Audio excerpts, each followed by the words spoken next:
still selling a lot from that 8-carat family. Let's talk about a couple of them. First of all, lot 130, a high chaparral filly out of Diamond Like. What can you tell us about her? Yeah, she's a lovely filly. She's very correct. She's checked out on all counts, so couldn't be more happy about that. So it's when you have a lovely bred filly like that, which she is, out of Diamond Like, who's left the black print horses already. She's a Danehill mare. She's from that famous family, and she's a great strong colour. So she's certainly a filly that does stand out, but again, as I said, what's the competition? She should sell well, that's all I would say. Another one from that same family, lot 260, a Savabeel filly out of Love Diamonds. What can you tell us about her?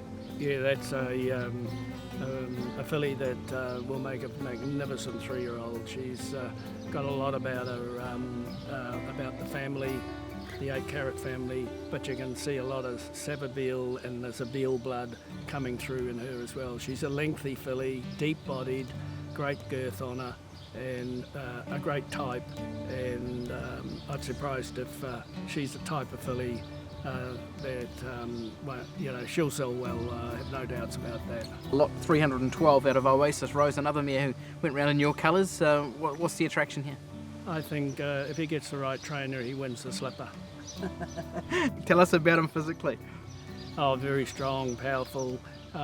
When he steps out and you have a look at him, he's ready to jump the gates already. That's the type of colt he is. Yeah, Cambridge Stud always with a terrific draft at Karaka. I think they've had a 31-year run as leading vendors before that was overtaken by Curramore a few years ago. Welcome back to the third section of Kiwi Bred, and joining us again Emily Murphy and also Danny Rolston from New Zealand Bloodstock. And Danny, you always love to have those Cambridge Stud horses at Karaka.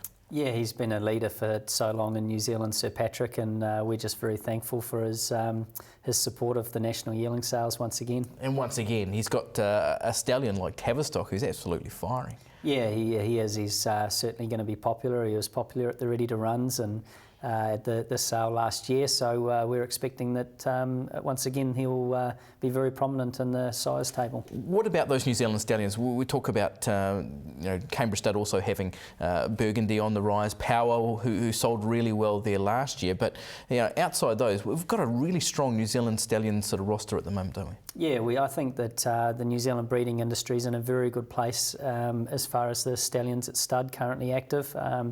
Led of course by Savabeel and Tavistock, and a number, as you alluded to, a number of great stallions on their way up that we're very excited about going forward. Yeah, exactly. I think Savabeel had 4 of the top 6 lots at last year's Premier sale, but you just can't deny the factor of like Fastnet Rock and Frankel, Emily, and they are 2 stallions who you just know we're going to be seeing those horses by those stallions selling at the top end of the sale. Exactly, you're just sort of guaranteed to have those excitement horses, and that's what you need coming into a sale like this. And the Frankel factor we've seen across all around the world, and that's what we're getting the opportunity once again, like last year, to be involved in that excitement again. Yeah, the Frankel this year in the Curramore draft, we'll hear about that shortly with Gordon Cunningham. Last year's 1.3 million sales topper there, and of course Fastnet Rock with the previous 4 sales toppers at Karaka. He's got 13 yearlings this year. And as we said, Savabeel with just an amazing statistics, and he'll be a real solid to follow again this year, won't he? Absolutely. I think, as Danny said, it's just the fact that you've got such a broad spectrum of stallions, yes. And they're all offering such high quality individuals.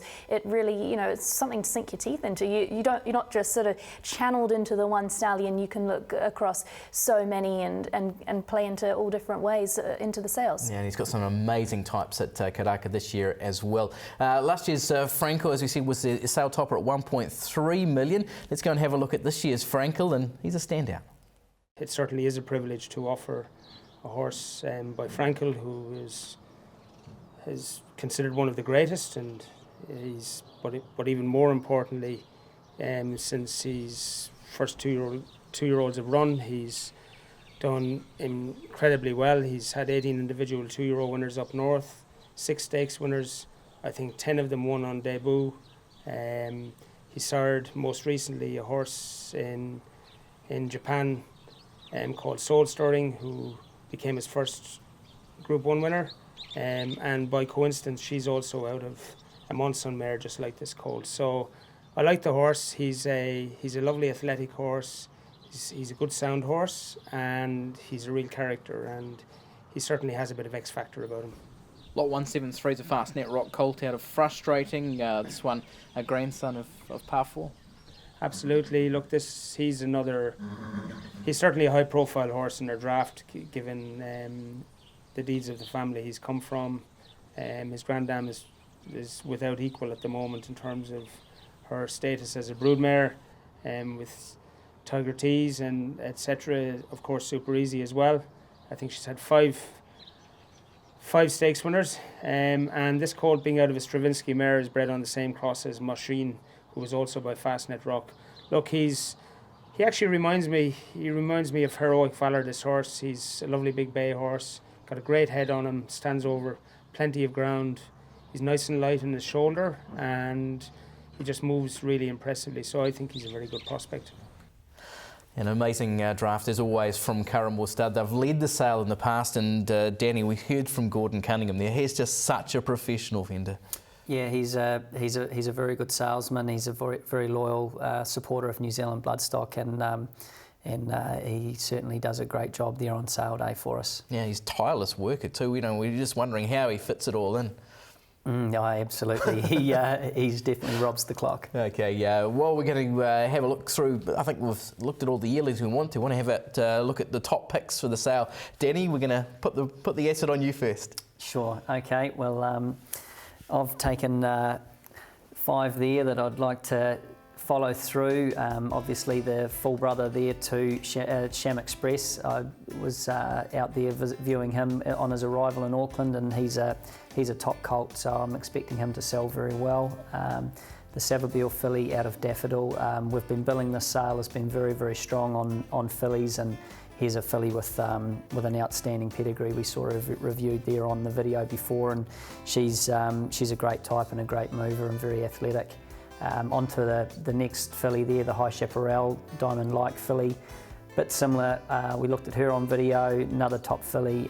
Both those fillies I'd expect to figure very prominently in the top few lots. Onto the Frankel colt, we're very, very thankful to Raffles Racing and Bruce Sherwin and Dato Yap and the team there for entrusting us with him. And lastly, the Schnitzel colt out of Make Me Dream. He's from a Sadler's Wells mare. He's an outstanding looking type, could be a 2-year-old that trains on as well, and another one that'll figure prominently. Yeah, well, as you did mention there, Curramore Stud are selling the Frankel colt. It is a Raffles, it's a Raffles graduate, isn't it? Yeah, and they've been a very, very successful breeder. First Seal, they were Group 1 winner, and amongst others, and they're a fairly young operation in New Zealand, and it's great to see them having such success on the track, and the support from them is very, very appreciated. Yeah, it sure is, and of course the Sacred Falls went round in his colours, and he's going to be represented shortly as well. Emily, what about your top lot? Well, it's been quite competitive. I think we should make that known. It's been quite an competitive thing, this top 5 lots. I've had to bow out on a few, but I managed to get one in there that I did like, or a couple in there I liked. The Fastnet Rock out of Cafe Scientific. We let Danny have what he wanted, didn't he? Yeah, but you and I, we sort of had to say, you take this one, I'll take that one. And we both liked the 80, didn't we? The Fastnet Rock colt. Yeah, he was an absolute stunner. I think sometimes the Fastnet Rocks can be a little bit nuggety, but this is a really athletic individual. And I've seen that out of a few in this sale, some really standout Fastnet Rocks, and Lyndhurst Farm, they're just the masters of it. Yeah. So when we went there, their lots were looking in fantastic order. They also had the filly out of Muravea, who was by Dundeel. I couldn't go with my top 5 without a Dundeel. Exactly. And she was a great sort of stamp of a horse. got his athleticism, and that's what I really liked about her. And also those sort of white feet and the white head coming through, that's really prominent of him from what I've seen in Australia. So I had to put her in. The Savabeel Everyday colt from Waikato stud, he was just a real movie star. He just came out, he had the best attitude, he was relaxed, and he was so much scope about him. I thought he was really one to follow. There was a Hallmark stud I put in there, colt by Stratum. Yeah, I thought just for something a little bit different. Again, another colt with a really sort of professional attitude, and I don't think people maybe take into account how much that counts for when they're on the racetrack. They have to sort of measure up, they have to be professional, and they've got to want to be racehorses. Yeah, exactly. And Hallmark stud, another with a really strong draft in this year's sale as well. Okay, time for my top 5, and this is what we've chosen for you. We're going like Danny have actually my 5 mirror yours. Like Savabeel Daffodil, she's gorgeous. Obviously the High Chaparral Diamond like we just saw from Cambridge Stud, very good. The grey colt, Frank will give me 5 from Curramore. Tavistock Procure, I was taken by him at Trelawney, he's just gorgeous. And the Savabeel, the Jewel colt, I'm expecting this one to go really strongly. And of course, we lost the Jewel, Danny, this year, so you know, this is a great chance by Savabeel, and I think he'll go really well as well. Yeah, very unfortunate for the Dennis brothers down there in the South Island, but they certainly have, I'm sure, plenty of mares from that same family to continue on with, and no one likes losing a champion like her, but I'm sure the legacy of this and that will continue. Yeah, exactly. Is there $1 million horse? I think that there can be, yeah, I think for sure. I think there's those fillies that we've both chosen. I think that they should be sought after by any breeder anywhere in the world. They are world-class fillies, and I'd be surprised if they didn't make the thick end of that, and a couple of those big colts. I think wouldn't be surprised to see $1 million lot at least. Okay, and before we get into the sale as well, Karaka Million Night on Sunday, of course, that's been just a growth product, hasn't it? Just huge now that night. Yeah, it certainly has. It's a real growing event, and I don't think we can underestimate the impact that increasing the 3-year-old race to $1 million is going to have.